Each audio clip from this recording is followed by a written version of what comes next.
Okay. The next category of drugs that you need to be aware of for heart failure include loop diuretics.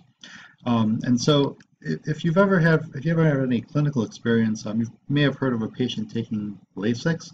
That's the brand name drug for furosemide. And so these drugs are very useful for removing water from the system. And so the prototype drug, or the oldest one in this category, is Lasix, and that's furosemide. It's on every hospital formulary. And it's the cheapest out of all of them. So mechanistically, it's going to inhibit the sodium-potassium 2-chloride transporter, and that's within the thick ascending alley. And that's going to produce dramatic water loss, and it's also going to inhibit sodium reabsorption. And so, salt follows water, and so if you get rid of water, you're also going to get rid of salt as well. It is the most potent class of diuretics, and it's really the best diuretic out there in terms of its ability to remove sodium.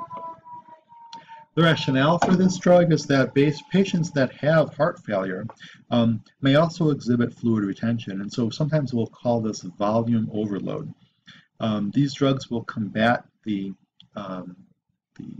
physiological outcomes to volume overload, and so these drugs will reduce end diastolic volume, and they'll also slightly increase stroke volume and cardiac output. And so we'll use these drugs again and again throughout the curriculum in specific examples of volume overload. So heart failure is one of them, ascites is another.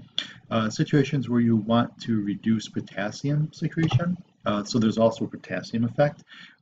Also enhanced calcium and magnesium secretion, and useful for hypercalcemia. And so lots of clinical indications for loop diuretics. This isn't all of them, but this is most of them. And so there's going to be several instances throughout the curriculum where these drugs are going to be used again and again. So in terms of pharmacodynamics, furosemide and others in this category enhance renal blood flow, and they do that through induction of the COX-2 expression, which is going to essentially increase prostaglandin synthesis. Okay, and so we'll talk more about this in terms of the kidney unit, which is coming up next, and you'll be able to see the consequences of enhanced renal blood flow. And so on the patient, in terms of low cardiac output or systolic heart failure, these drugs are kind of a life-saving aid to the volume overload that can manifest itself. These drugs are rapidly absorbed. They're eliminated by the glomerular filtration within the tubular secretion, and mechanistically they act at the luminal side, okay, of the tubule. And the diuretic activity is really going to be dependent upon the secretion of this drug at the proximal tubule. And so understand too that certain drugs, like the NSAID, probenecid. Remember, NSAIDs are COX inhibitors.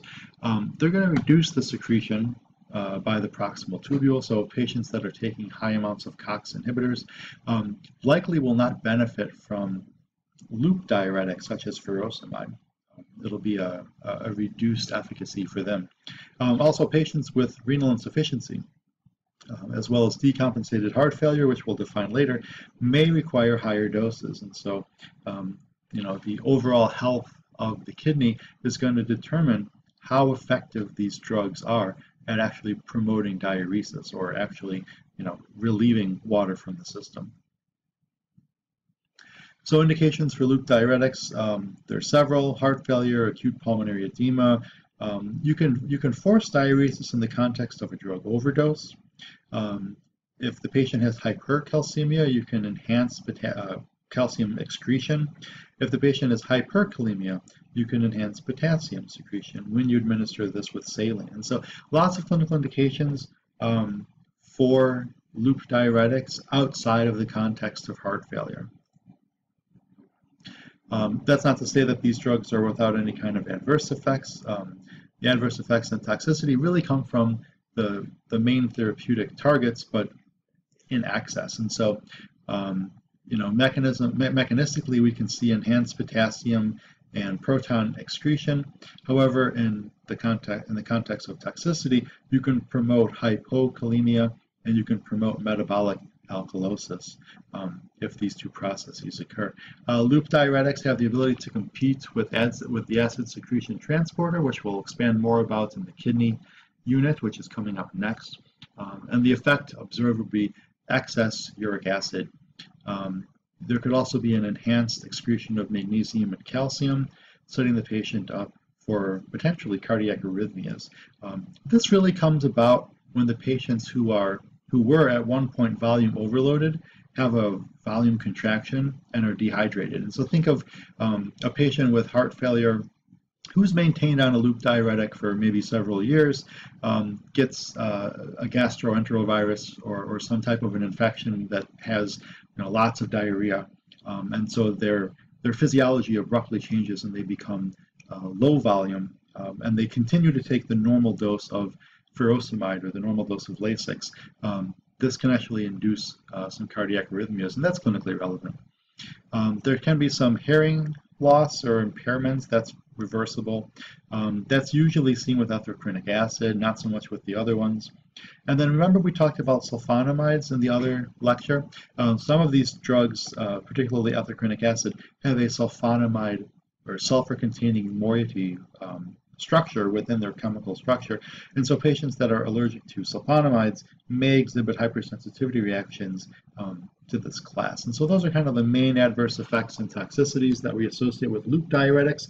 But for the most part, loop diuretics are relatively well tolerated and don't really exhibit dramatic side effects and toxicities unless there's major changes in baseline physiology.